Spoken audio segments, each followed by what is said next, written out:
কেমন আছো সবাই? আমি খুবই ভালো আছি। তোমরা দেখো আমি এখন চা বানাবো, আর এইদিকে দেখি আমার মেয়ে আর ওর দিদা কি করতেছে।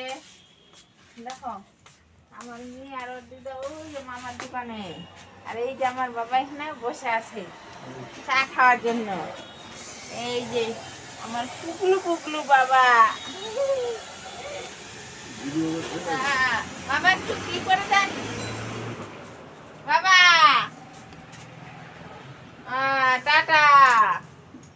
সবাই ভালো থেকো, সবাই খুশি থেকো, আনন্দ থেকো। আশীর্বাদ করি আমি। আর প্রাণ ভরা আশীর্বাদ। আর ওই যে আমার মেয়ে ওদিকে দেখো কি করে, ওই যে ওখানে বসে আছে আমার মেয়ে, আমার মা। আর ওই যে ওখানে একটা লটারি কলা আছে, ওটা আমার ভাই লাগে। আর ওখানে পুরা হাজারি হচ্ছে। তার পাশে একটা ভাস্তা আছে, ছেলেটার কাছে কেউ লটারি যদি কাটেন চলে আসবেন ভালুগড়া খড়িবাড়ি। ওর খুব হাজারি হচ্ছে। Bye guys.